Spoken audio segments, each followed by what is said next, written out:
Bruno Mars, born Peter Gene Hernandez on October 8, 1985, in Honolulu, Hawaii, is a name that lights up stages and airwaves around the world.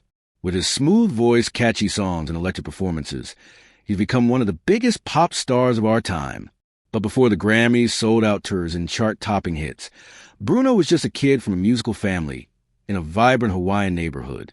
His journey to stardom began with a drum set, a stage, and a dream. This section dives into Bruno's childhood, the family that shaped him, his early steps as a performer, and the bold move to Los Angeles that set the stage for his career. Bruno Mars grew up in Waikiki, a bustling, tourist-filled neighborhood in Honolulu known for its beaches, nightlife, and cultural mix. His family was a melting pot of talent and heritage.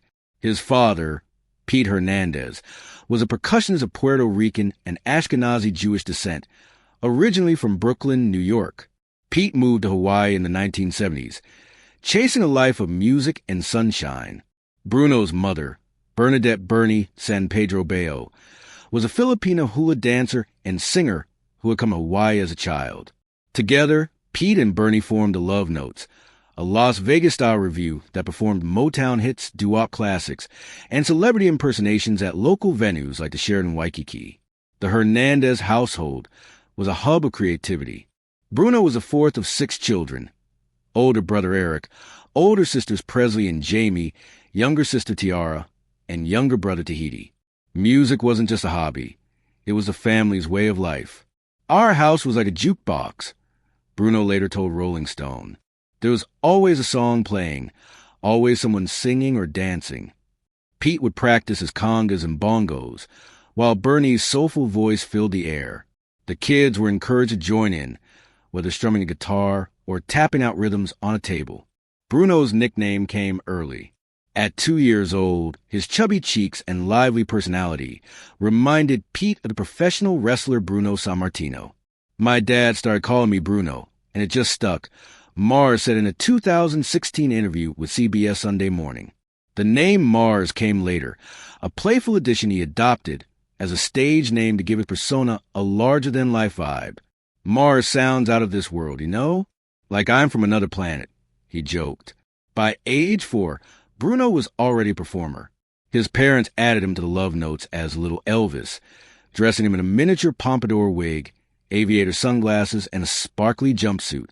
He'd take the stage at hotels and local theaters, mimicking Elvis Presley's hip shakes and crooning hits like "Can't Help Falling in Love." Audiences adored him.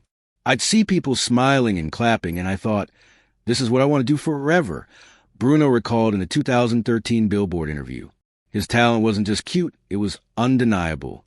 In 1990, at just 4 years old, Bruno was featured in the New York Times as the youngest Elvis impersonator in Hawaii. The article described him as a pint-sized sensation who could belt out jailhouse rock with the confidence of a seasoned pro. His performances were more than mimicry. Even as a toddler, Bruno had a knack for connecting with crowds, holding their attention with his charisma. In 1992, Bruno got his first taste of Hollywood when he landed a cameo in the romantic comedy Honeymoon in Vegas, starring Nicolas Cage and Sarah Jessica Parker. He played a young Elvis impersonator in a scene set at a Las Vegas hotel, wearing his signature jumpsuit and singing a few lines. The role was small, but was a big deal for a 6-year-old from Honolulu. "I remember being on set, surrounded by all these lights and cameras, thinking it was the coolest thing ever," he told Entertainment Weekly years later. The experience planted a seed. Bruno wanted to be more than a local act. Growing up in Waikiki exposed Bruno to a kaleidoscope of sounds. Hawaii's music scene was a blend of reggae, Hawaiian folk, rock, and pop, with influences from the mainland and beyond.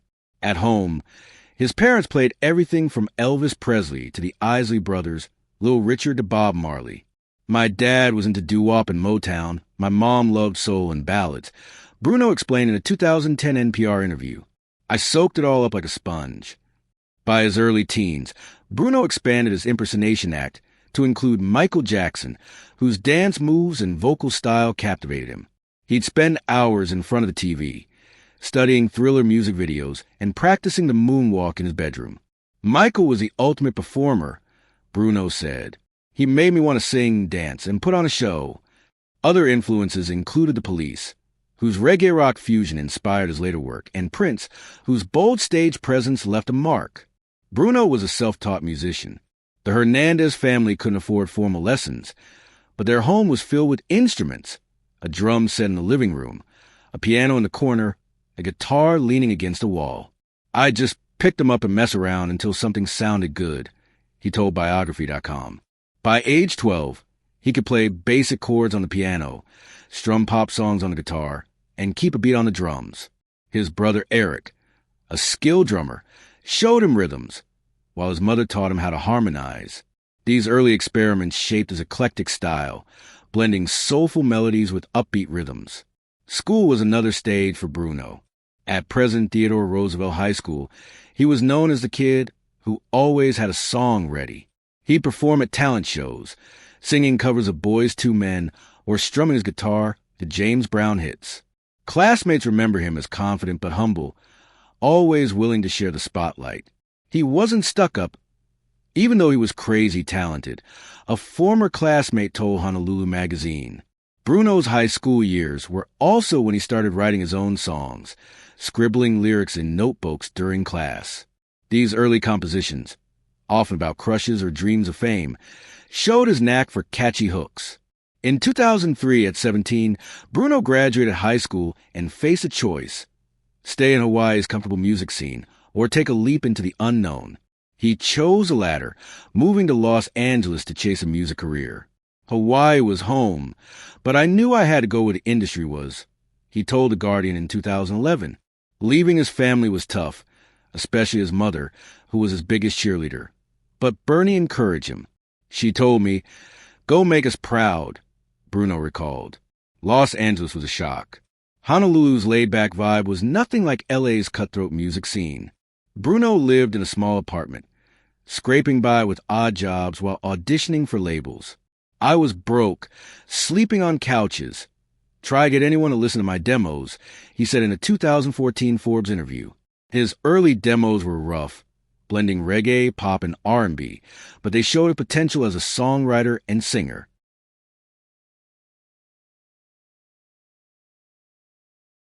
In 2004, Bruno signed a deal with Motown Records, thinking it was his big break. Motown, the legendary label behind Stevie Wonder and Marvin Gaye, seemed like the perfect fit for his soulful sound. But the deal unraveled quickly. The label wanted to focus on R&B, but Bruno's music was too eclectic. Part pop, part reggae, part rock. "They didn't know what to do with me," he admitted. Less than a year later, Motown dropped him. The rejection stung, but it fueled his determination. "I learned you have to write songs that stick in people's heads," he said. The Motown setback taught Bruno resilience. He spent 2005 and 2006 hustling in L.A., taking meetings with producers and performing at small venues. He faced challenges as a Filipino-Puerto Rican artist in an industry that often tried to pigeonhole him. "Some people thought I was too exotic or didn't fit the pop star mold," he told Vibe magazine. "But I wasn't going to change who I was." Bruno stayed true to his roots, drawing on his diverse influences to create a sound that was uniquely his. He also dealt with misconceptions about his heritage. Some assumed he changed his last name to Mars to hide his ethnicity, but Bruno set the record straight.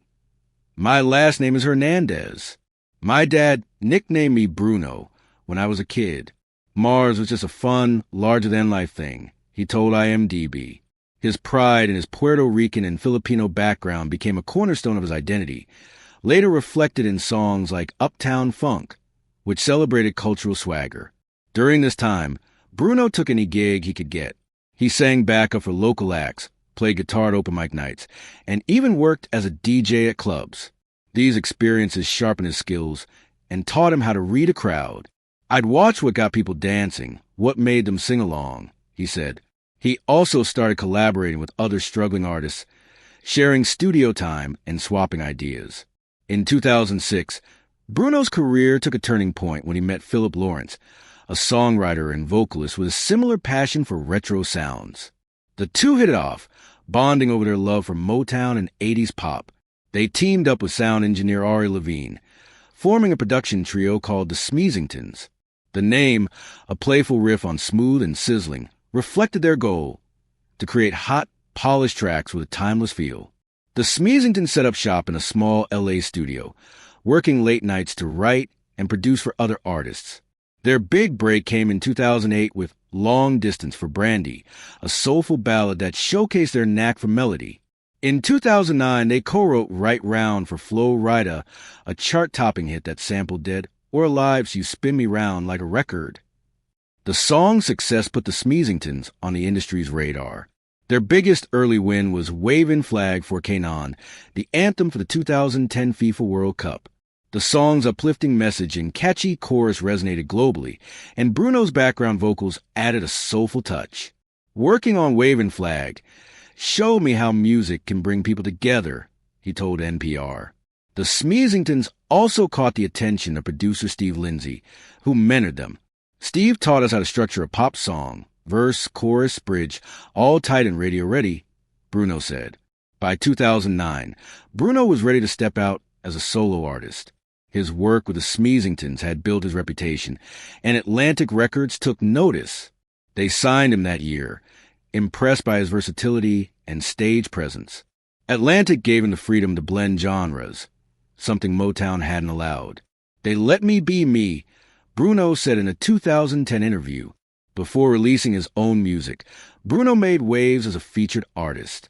In 2010, he sang the hook on B.O.B.'s Nothing on You, a smooth R&B pop track that hit #1 on the Billboard Hot 100.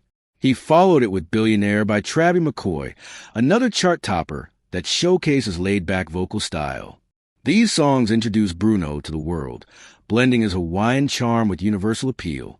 I wanted people to hear my voice and know it was real, he said. The success of Nothing on You and Billionaire set the stage for Bruno's solo debut. In May 2010, he released his EP, It's Better If You Don't Understand, a 4-track teaser that mixed pop, reggae, and soul. The EP's title came from a line in one of the songs, reflecting his playful, confident attitude. Tracks like The Other Side, featuring CeeLo Green, hinted at the retro-modern sound that would define his first album. Bruno Mars' early life was a whirlwind of music, family, and ambition, from performing as Little Elvis in Waikiki to hustling in LA's music scene. He built the foundation for his stardom. His family's love, Hawaii's diverse sounds, and his own determination shaped him into an artist who could blend genres and win hearts.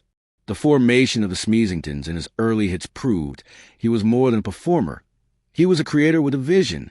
As he prepared to release his debut album, Bruno was poised to take the world by storm, carrying the spirit of Honolulu with him.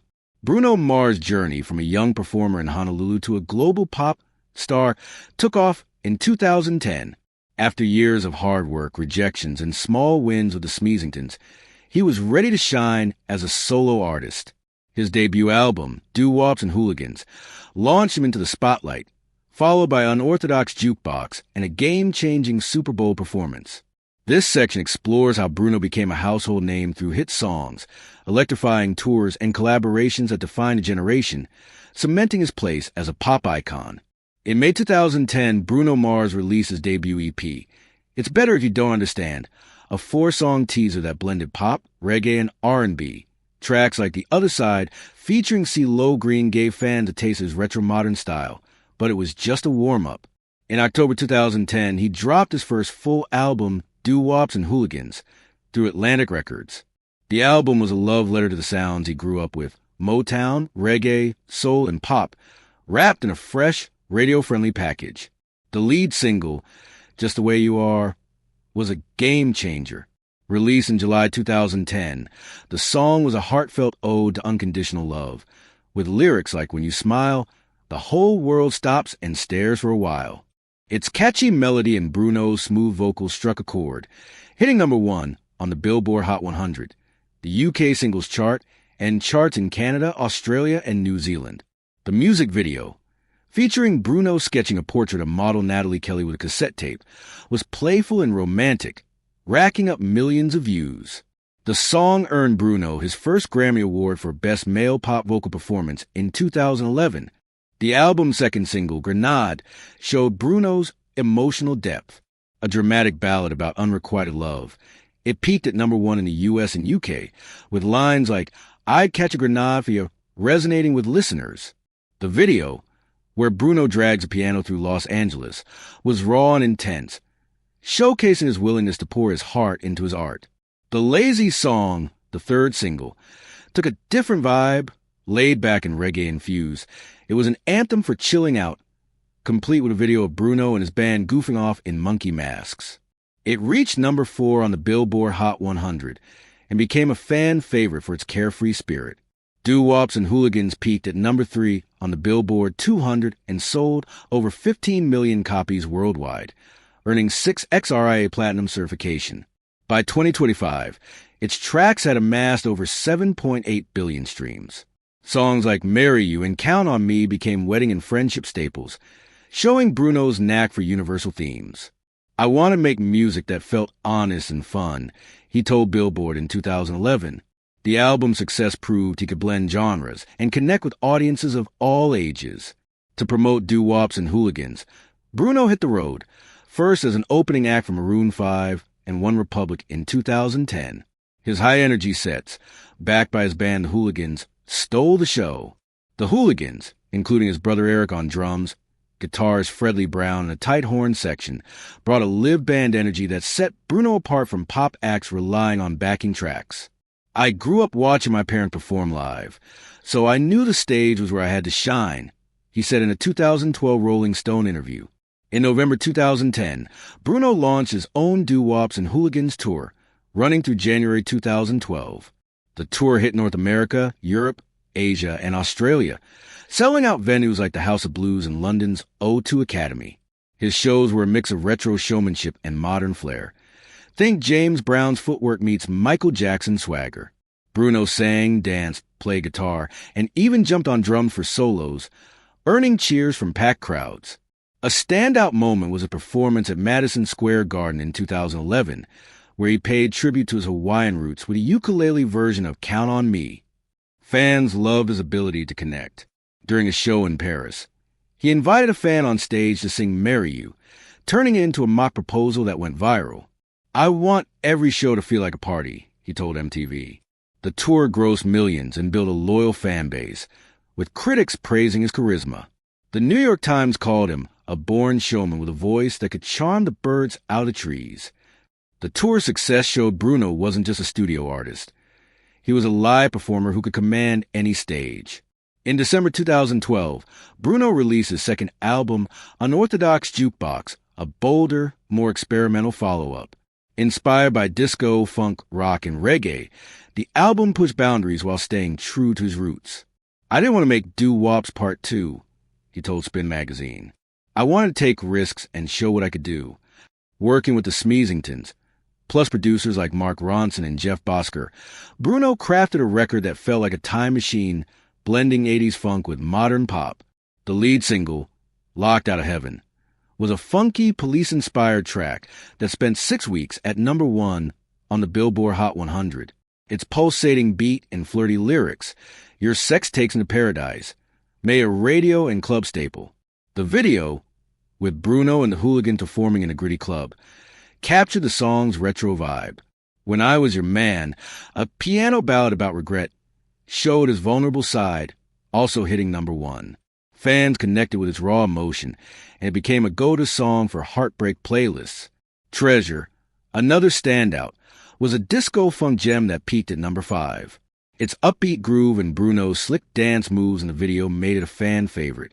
Other tracks, like Young Girl and Gorilla, explored love and lust with rock edge, while Moonshine had a dreamy 80s synth vibe.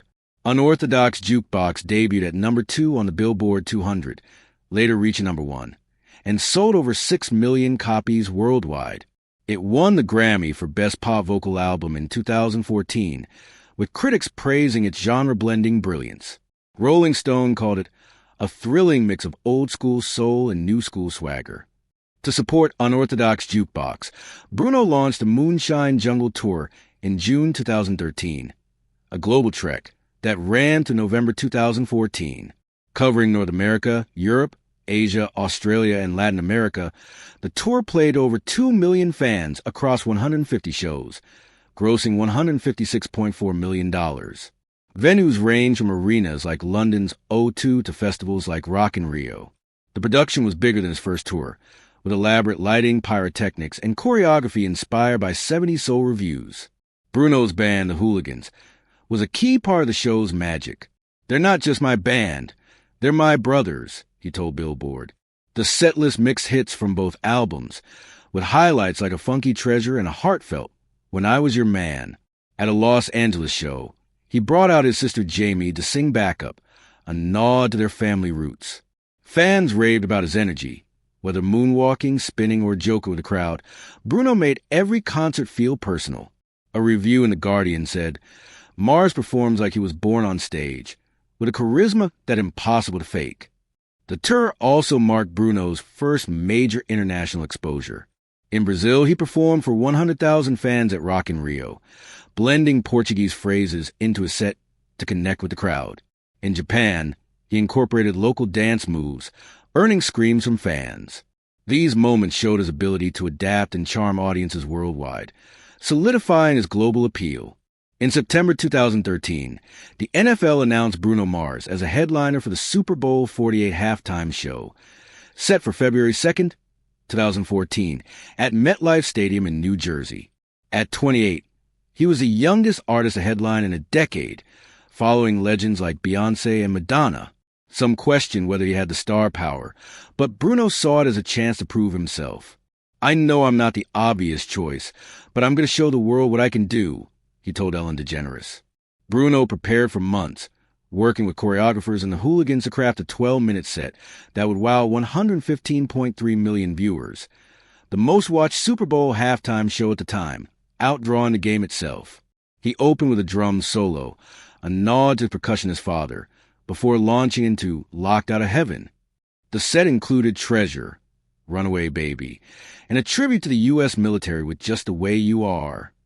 The Red Hot Chili Peppers joined as special guests, rocking out to Give It Away in a high-energy mashup.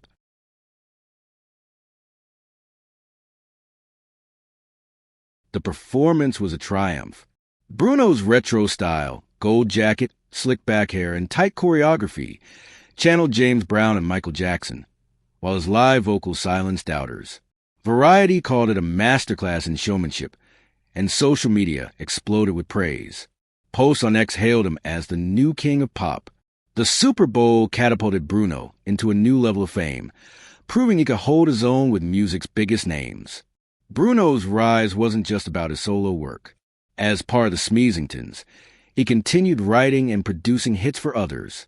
In 2010, he co-wrote CeeLo Green's Fuck You, also known as Forget You, a soulful anthem that hit number 2 on the Billboard Hot 100 and earned a Grammy nomination. Its cheeky lyrics and retro groove showed Bruno's songwriting range. He also worked on songs for Sugar Babes, Adam Levine, and Sean Kingston, building his reputation as a hitmaker. The biggest collaboration came in 2014 with Mark Ronson on Uptown Funk. Released as a lead single from Ronson's album Uptown Special, the song was a funk pop juggernaut, with Bruno's vocals and the Smeezingtons production stealing the show. "Don't believe me, just watch" became a cultural catchphrase, and the song spent 14 weeks at number 1 on the Billboard Hot 100, tying for the second longest run in chart history. The video, featuring Bruno and Ronson strutting through city streets, racked up billions of views. Uptown Funk was a phenomenon, dominating radio, clubs, and even TV shows like Glee. It won 2 Grammys in 2016, Record of the Year and Best Pop Duo/Group Performance, and became one of the best-selling digital singles ever, with over 20 million units sold. Its success showed Bruno's ability to create timeless music that crossed generations. "We want to make something that felt like a party from the 70s but could bang in 2014, he told NPR. The song's retro-modern vibe influenced countless artists, from pop stars to hip-hop acts. Bruno's rise wasn't without bumps. In September 2010, just as Just the Way You Are was climbing the charts, he was arrested in Las Vegas for cocaine possession after a performance. The incident made headlines, threatening his clean-cut image. Bruno pleaded guilty to a misdemeanor, completing community service, and a drug counseling program to have the charge dismissed. "It was a stupid mistake," he told GQ in 2013. I was young and got caught up, but I learned my lesson. The experience humbled him, and he focused on his music to rebuild his reputation. He also faced pressure to keep up with the fast-paced music industry. After doo-wops and hooligans, some critics wondered if he could avoid the sophomore slump. Unorthodox Jukebox silenced those doubts, but Bruno felt the weight of expectations. Every album, you're fighting to prove you're not a one-hit wonder, he told Rolling Stone. His work ethic, honed from years of performing with his family, kept him grounded. He spent hours in the studio, tweaking melodies and lyrics to get them just right. Bruno Mars' rise to fame was a whirlwind of hit songs, global tours, and career-defining moments. Doo-wops and hooligans introduced him as a versatile talent, while Unorthodox Jukebox proved he could evolve. The Moonshine Jungle Tour and Super Bowl 48 halftime show made him a global star, and Uptown Funk became a cultural milestone.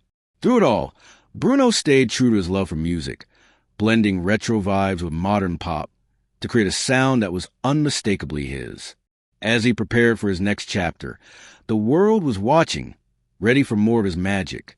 By 2014, Bruno Mars was a global superstar, with chart-topping hits and a record-breaking Super Bowl performance under his belt. But he wasn't done.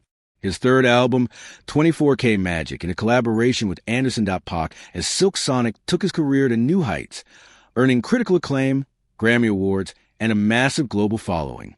This section explores Bruno's major achievements, from blockbuster albums and tours to his philanthropy and lasting impact on music, showing how he became one of the biggest artists of his generation.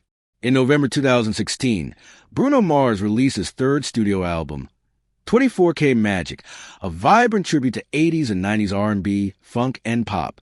After the success of Unorthodox Jukebox, fans and critics were eager to see what he'd do next. Bruno delivered a record that was bold, flashy, and fun, channeling the spirit of Prince, James Brown, and New Jack Swing. I want to make something that felt like a night out, big beats, big vibes, he told Rolling Stone in 2016. The album's lead single, 24K Magic, was a swagger-filled anthem that burst onto the scene with its funky bass line and catchy hook. Put your pinky rings up to the moon. It peaked at number 4 on the Billboard Hot 100 and set the tone for the album's high-energy vibe. The music video, shot in Las Vegas, featured Bruno in a silk Versace shirt, dancing to casinos with the hooligans, exuding confidence and charm. The song's retro-modern sound made it a staple at parties and radio stations worldwide. The second single, That's What I Like, became Bruno's 7th #1 hit on the Billboard Hot 100. Its smooth groove and flirty lyrics, I got a condo in Manhattan, baby girl, what's happening, made a fan favorite. The video, with Bruno's slick choreography against a minimalist backdrop, showcases dance skills and charisma. Versace on the Floor, a sultry ballad, peaked at number 33, but became a romantic classic, often played at weddings. In 2018, a remix of Finesse featuring Cardi B climbed to number 3. Its 90s, inspired video paying homage to In Living Color with vibrant colors and fly girl dance moves. 24K Magic debuted at number 2 on the Billboard 200 and sold over 5 million copies worldwide, earning 7x RIA Platinum certification. By 2025, its tracks had amassed billions of streams, with That's What I Like alone surpassing 1.5 billion on Spotify. The album's 9 tracks were tight and polished, with no filler, reflecting Bruno's perfectionism. I don't put out a song unless it's perfect, he told Zane Lowe on Apple Music. Critics rave, with Pitchfork calling it a masterclass in retro pop precision, and The Guardian praising its infectious joy. At the 2018 Grammy Awards, 24K Magic swept the major categories, winning Album of the Year, Record of the Year for 24K Magic, and Song of the Year for That's What I Like. Bruno also took home Best Male Pop Vocal Performance, Best R&B Album, and Best R&B Song, among others, bringing his Grammy total to 11 at the time. His acceptance speeches were heartfelt, thanking his family, the hooligans, and fans for believing in him. This is for the kids who grew up like me, dreaming big, he said on stage. To promote 24K Magic, Bruno launched the 24K Magic World Tour in March 2017, running through November 2018. The tour was a massive undertaking, covering 200 shows across North America, Europe, Asia, Australia, and Latin America, grossing over $300 million. It was one of the highest-grossing tours of the decade, selling over 2.8 million tickets. Venues included iconic arenas like Madison Square Garden, the O2 in London, and the Tokyo Dome. The tour's production was a spectacle, with Las Vegas-inspired sets, sparkling lights, and pyrotechnics. Bruno and the Hooligans delivered high-energy performances, blending tight choreography with live instrumentation. The setlist spanned his career, from Just the Way You Are to Uptown Funk to Finesse, with Bruno switching between vocals, guitar, and drums. A highlight was his performance at the Apollo Theater in Harlem, recorded for a TV special in 2017, where he paid tribute to the venue's soul legacy with a cover of James Brown's Get Up Off of That Thing. Fans loved the tour's personal touches. In Brazil, Bruno shouted out local fans in Portuguese, while in Australia, he brought kids on stage to dance during the Lazy Song. A viral moment came during a London show when he paused to help a fan who fainted, showing his care for his audience. "We're all family here," he told the crowd. Reviews were glowing, with Billboard calling the tour a masterwork of showmanship, and the New York Times praising Bruno's ability to make every seat feel like the front row. The tour also solidified Bruno's global reach. In the Philippines, where he performed for the first time in 2018, he honored his mother's Filipino heritage with a heartfelt speech. "This one's for my mom," he said before singing Versace on the Floor. The Manila crowd gave him a hero's welcome, and local media dubbed him the pride of the Philippines. In 2021, Bruno teamed up with Anderson .Paak, a drummer and rapper known for his soulful style, to form the R&B duo Silk Sonic. Their debut album, An Evening with Silk Sonic, released in November 2021, was a love letter to 70s soul, funk, and R&B, inspired by acts like Earth, Wind and Fire and the Delphonics. Bruno and Pac want to create music that felt timeless, with lush harmonies, live instrumentation, and a retro aesthetic. The lead single, Leave the Door Open, was a silky ballad that hit #1 on the Billboard Hot 100. Its romantic lyrics and smooth production, paired with a video featuring Bruno and Pac in a vintage studio, captured the era perfectly. Skate, the second single, was a summery, roller rink-ready track that peaked at number 14, while Smoking Out the Window reached number 5 with its playful take on heartbreak. The album, narrated by funk legend Bootsy Collins, was a critical darling, with Rolling Stone calling it a nostalgic gem that feels fresh. An Evening with Silk Sonic won 4 Grammys in 2022, including Record of the Year and Song of the Year for Leave the Door Open. The duo's chemistry was undeniable, with Bruno's vocals and Pac's rhythms blending seamlessly. They promoted the album with a Las Vegas residency, An Evening with Silk Sonic at Park MGM, starting in February 2022. The shows, with their 70s-inspired suits and choreography, were a hit, selling out instantly. "We're bringing the funk back," Bruno told Variety. Silk Sonic showed Bruno's ability to reinvent himself, while staying rooted in the music he loved. As of 2025, Bruno Mars has won 16 Grammy Awards, a testament to his versatility and staying power.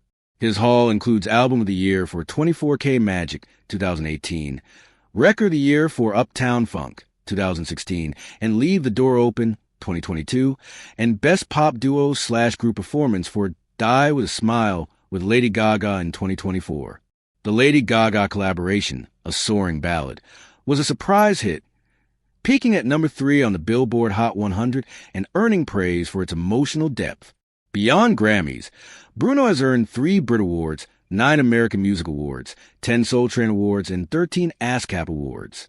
He holds 3 Guinness World Records, including the first artist with 5 RIA Diamond certified songs in the U.S., Just the Way You Are, Grenade, Uptown Funk, When I Was Your Man, and That's What I Like. In 2019, Billboard named him one of the greatest of all-time artists, ranking him alongside icons like the Beatles and Mariah Carey. He was also the first artist to surpass 150 million monthly listeners on Spotify, with his catalog amassing over 50 billion streams by 2025. Bruno's influence extends beyond numbers. His genre-blending style, mixing pop, R&B, funk, soul, reggae, and rock, has inspired a new generation of artists, Acts like The Weeknd, Charlie Puth, and Dua Lipa have cited him as an influence, praising his ability to merge retro and modern sounds. Bruno makes music that feels like it's from another era but fits right now, Puth told MTV. His meticulous approach to songwriting, insisting on live instrumentation and polished production, has set a standard in pop music. In 2016, Bruno began a Las Vegas residency, Bruno Mars at Park MGM, which became one of the city's hottest tickets. The residency, running intermittently through 2025, featured intimate shows with Vegas-style flair. Think glittering suits, choreographed dance breaks, and a set list of hits. Fans from around the world flocked to see him, with shows selling out in minutes. "Vegas is perfect for me," Bruno told People magazine. "It's where you go to put on a show." The residency grossed millions, cementing his status as a modern Rat Pack-style entertainer.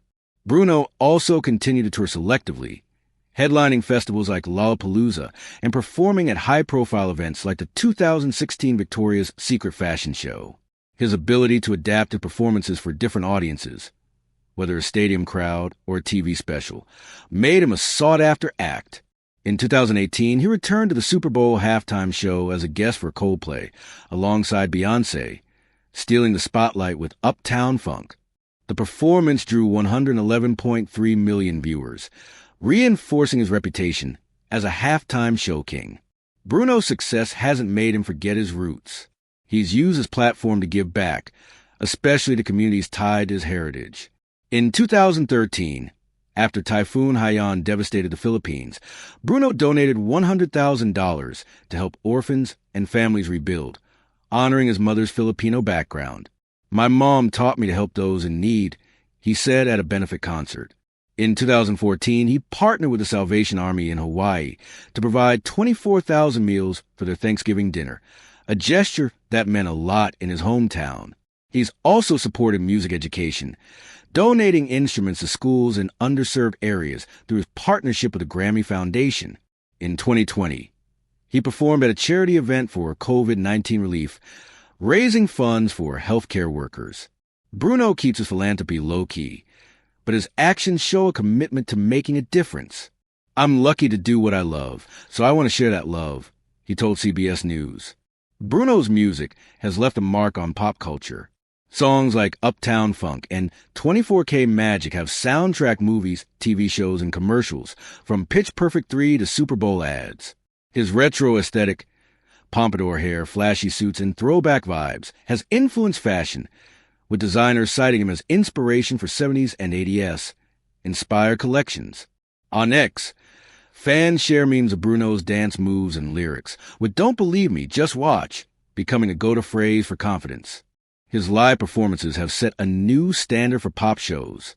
Unlike many artists who rely on auto-tune or pre-recorded tracks, Bruno insists on live vocals and instrumentation, a nod to his days with the love notes. "I want fans to feel the music, not just hear it," he told Fandom. This approach has earned respect from peers like Stevie Wonder, who called him a true entertainer in a 2017 interview. Bruno's ability to cross genres has also bridged audiences. His music appeals to kids, teens, and adults, from hip-hop fans to soul lovers. In 2011, Time magazine named him one of the 100 most influential people, citing his universal appeal and relentless energy. His Filipino-Puerto Rican heritage has made him a role model for diversity in music, showing that talent transcends labels. "I'm proud of who I am, and I want my music to reflect that," he told Vibe. Bruno Mars' major achievements: 24K Magic, Silk Sonic, multiple Grammys, and record-breaking tours mark him as a once-in-a-generation artist. His ability to blend vintage soul with modern pop has reshaped the music industry, while his philanthropy and cultural impact show his heart. From Las Vegas residencies to global stages, Bruno has proven he's more than a singer. He's a showman who brings joy to millions. As he looked to the future, fans knew his next move would be just as magical. Bruno Mars' rise from a kid in Honolulu to a global superstar is a story of talent and hustle, but his personal life tells a deeper tale of family, love, and resilience. Behind the flashy suits and chart-topping hits is a man shaped by his roots, relationships, and the challenges he's faced. This section dives into Bruno's personal world, His bond with his family, his long-term relationship with Jessica Caban, his handling of controversies, his philanthropy, and the legacy he's building as one of music's greatest entertainers. Family has always been at the heart of Bruno Mars' life. Growing up in Waikiki, Honolulu, he was surrounded by the love and music of his parents, Pete Hernandez and Bernadette Bernie San Pedro Bayo, and his 5 siblings, Eric, Presley, Jamie, Tiara, and Tahiti. The Hernandez household was a lively mix of Puerto Rican, Filipino, and Jewish cultures, with music as the glue that held them together. My family taught me everything: how to sing, how to perform, how to love. Bruno told Rolling Stone in 2017 his mother, Bernie, was his biggest influence. A talented singer and hula dancer, she encouraged Bruno's passion for music from a young age, teaching him harmonies and cheering at his performances as Little Elvis. "My mom was my rock," he said in a 2013 CBS Sunday Morning interview. "She believed in me before anyone else did." Bernie's sudden death in June 2013 from a brain aneurysm at age 55 was a devastating blow. Bruno was at the peak of his unorthodox jukebox success when he got the call. "It was the worst thing I've ever been through," he told Billboard. "I felt like I lost my whole world." Bruno canceled tour dates to grieve with his family in Hawaii. He dedicated performances to his mother, including a tearful rendition of When I Was Your Man at a 2013 concert, where he told the crowd, "This one's for you, Mom." His siblings rallied around him, and their bond grew stronger. His brother Eric, the drummer for the Hooligans, became a constant presence on tour, while his sisters formed the girl group the Lilas, pursuing their own music dreams. "We're a team," Bruno said of the siblings. "We lift each other up." The loss shaped Bruno's outlook. He became more private, focusing on family and meaningful relationships. In 2018, during his 24K Magic World Tour stop in Manila, he honored his mother's Filipino heritage with a heartfelt speech. "This is for my mom's people. I know she's smiling down on us." Fans in the Philippines embraced him, with local media calling him a national treasure. His family's influence remains a cornerstone of his music, with songs like Count on Me reflecting their close-knit spirit. Since 2011, Bruno has been in a committed relationship with Jessica Caban, a model and actress of Puerto Rican descent. They met in New York City at a restaurant where Jessica was working, and their chemistry was instant. "She walked by, and I just knew she was special," Bruno told Latina magazine in 2016. Jessica, who starred in the TV series Jane the Virgin and won Model Latina in 2008, brought a grounded energy to Bruno's life. "She's my best friend, my rock," he said in a Rolling Stone interview. The couple lives together in a $6.5 million mansion in the Hollywood Hills, along with their Rottweiler Geronimo. They keep their relationship private, rarely sharing details on social media or in interviews. Still, Bruno has dropped hints about their bond. In 2016, he told people that Jessica inspires his love songs, saying, "She makes me want to write about forever." Fans speculate that songs like Just the Way You Are and Versace on the Floor were written with her in mind. Despite their long relationship, Bruno and Jessica have not married, which has sparked curiosity among fans. "I'm focused on my music, but we're happy," he said when asked about marriage plans in a 2020 Ellen DeGeneres show appearance. Their low-key approach has kept them out of tabloid drama, and they're often spotted together at events like the Grammys or on quiet date nights in L.A. Jessica has also supported Bruno's career, attending his Las Vegas residency shows and cheering from the sidelines. Bruno's career hasn't been without hiccups. In September 2010, just as doo-wops and hooligans was gaining traction, he was arrested in Las Vegas for cocaine possession after performance at the Hard Rock Hotel. The incident, which involved a small amount of the drug found in a bathroom, made headlines and threatened his rising star. At 24, Bruno faced public scrutiny and the risk of jail time. "I was young, stupid, and got caught up," he told GQ in 2013. It was a wake-up call. He pleaded guilty to a misdemeanor, completing 200 hours of community service, paying a $2,000 fine, and attending drug counseling to have the charge dismissed. Bruno was open about his mistake, vowing to stay clean. "I'm not that guy anymore," he said. The experience pushed him to focus on his music and avoid the pitfalls of fame. Fans admired his honesty, and the incident faded as his career soared. In 2024, rumors surfaced on X about a supposed $50 million gambling debt tied to Bruno's Las Vegas residency at MGM. Posts claimed he owed money from high-stakes poker games, with some alleging MGM had a hold on his earnings. However, these claims remain unverified, with no credible sources like Billboard or Variety confirming the story. When asked about it during a 2024 interview, Bruno laughed it off, saying, "I'm good, man. I love Vegas, but I'm not betting my house." Given the lack of evidence, the rumors should be treated as speculative. Bruno has also faced criticism for his genre-blending style, with some accusing him of cultural appropriation for drawing heavily on black music like funk and R&B. In a 2021 Breakfast Club interview, he addressed the claims, saying, "I grew up on this music, Motown, James Brown, Michael Jackson. It's not about taking. It's about love and respect." He emphasized his diverse heritage and lifelong connection to these sounds, noting that his Filipino-Puerto Rican background informs his music as much as his influences. Most fans and critics defended him, pointing to his authentic performances and collaborations with black artists like Anderson .Paak. Bruno's Filipino, Puerto Rican, and Jewish heritage is a big part of who he is. Growing up in Hawaii, he was surrounded by a mix of cultures, from Hawaiian traditions to Filipino festivals. "Hawaii is a melting pot, and that's in my blood," he told NPR in 2016. He's proud of his roots, often incorporating them into his music and performances. His 2018 Manila concert was a homecoming, with Filipino flags waving in the crowd and Bruno wearing a traditional barong Tagalog during one song. He's also spoken about the challenges of navigating his identity in the music industry. Early in his career, labels tried to box him into one genre or ethnicity. They'd say, "Are you R&B? Are you pop? What are you?" he recalled in a Vibe interview. "I'm just me."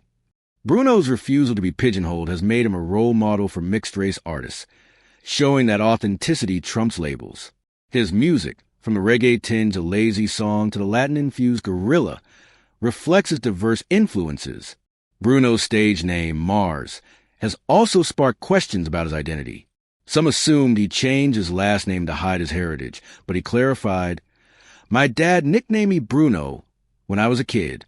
Mars just sounded cool, like I'm from another planet," he told IMDb. His openness about his background has endeared him to fans, especially in the Filipino and Puerto Rican communities, who see him as a trailblazer. Bruno's success has fueled his desire to give back. His mother's death in 2013 inspired him to support causes tied to his heritage. That year, after Typhoon Haiyan hit the Philippines, he donated $100,000 to aid orphans and families, partnering with the Philippine Red Cross. "This is personal for me," he said at a benefit event. "It's about helping my mom's people." In 2014, he worked with the Salvation Army in Hawaii to provide 24,000 Thanksgiving meals, a gesture that resonated in his hometown of Honolulu. He's also passionate about music education. Through the Grammy Foundation, Bruno has donated instruments to schools in underserved areas, including his old high school in Hawaii. "Music saved me as a kid, and I want kids to have that chance," he told CBS News. In 2020, he performed at a virtual fundraiser for COVID-19 relief, raising funds for frontline workers. His philanthropy is often quiet, done without fanfare, but it reflects his gratitude. "I'm blessed, so I gotta share that," he said. Bruno's charitable work extends to his performances. In 2017, he donated proceeds from a 24K Magic Tour show to aid victims of the Las Vegas shooting. He's also supported organizations like MusiCares, which help struggling musicians, and the Boys and Girls Clubs of America. His efforts show a commitment to using his platform for good, especially for communities that shaped him. Bruno Mars' legacy is one of joy, versatility, and showmanship. With over 130 million records sold worldwide, he's one of the best-selling artists ever. His 5 RIA Diamond Certified songs, a record for any artist, prove his ability to create timeless hits. Tracks like Uptown Funk and Just the Way You are cultural touchstones, played at weddings, parties, and events worldwide. His influence is evident in pop culture, from TV shows like Glee covering his songs to brands using his music in ads. His live performances set him apart. Inspired by legends like Elvis Presley, Michael Jackson, and Prince, Bruno insists on live vocals and instrumentation, a rarity in modern pop. "I want fans to feel like they're at a real show, not a karaoke night," he told Fandom. His Las Vegas residency, Bruno Mars at Park MGM, running through 2025, has redefined concert experiences with its intimate, high-energy vibe. Fans on X call him the ultimate entertainer, with clips of his dance moves going viral. Bruno's impact on music is undeniable. His genre-blending style has paved the way for artists like The Weeknd, who mixes R&B and pop, and Lizzo, who channels funk and soul. "Bruno showed me you can be yourself and still be a star," Lizzo told Billboard in 2019. His work with Silk Sonic, alongside Anderson .Paak, brought 70s soul back to the mainstream, influencing a wave of retro-inspired acts. His meticulous approach to songwriting, crafting hooks that stick and melodies that soar, has set a standard for pop music. He's also a cultural bridge. As a Filipino-Puerto Rican artist, Bruno represents diversity in an industry that's often homogenous. His success has inspired young artists of color to embrace their heritage. "I want kids who look like me to know they can dream big," he told Latina magazine. His music, which pulls from reggae, funk, R&B, and pop, reflects a world where borders don't limit creativity. As of August 2025, Bruno is working on his fourth solo album, rumored to drop in 2026. Collaborators like Philip Lawrence and James Fauntleroy are reportedly involved, with whispers of a new sound blending electronic pop and soul. "I'm always trying to push myself," he told Variety in 2024. Fans are buzzing on X, speculating about guest artists like Beyoncé or reunion with Mark Ronson. His recent single with Lady Gaga, "Die with a Smile," a Grammy winner in 2024, showed he's still evolving, with its cinematic production and heartfelt lyrics. Bruno's Las Vegas residency continues to sell out, and he's hinted at more international tours. "I love the stage. It's where I'm happiest," he said. He's also exploring other ventures, like producing for new artists and possibly acting, following his cameo in Honeymoon in Vegas as a kid. Whatever he does next, fans know it'll be bold and authentic. Bruno Mars' personal life and legacy paint a picture of a man who's more than his hits. His family, especially his late mother, shaped his heart and music. His relationship with Jessica Caban grounds him, while his handling of controversies shows growth. Through philanthropy, he gives back to communities that raised him, and his cultural pride resonates with fans worldwide. As an artist, Bruno's blend of retro and modern, paired with unmatched showmanship, has left a mark on music that will last for generations. From Waikiki to the world stage, Bruno Mars is a star who shines bright, with a legacy that's still growing.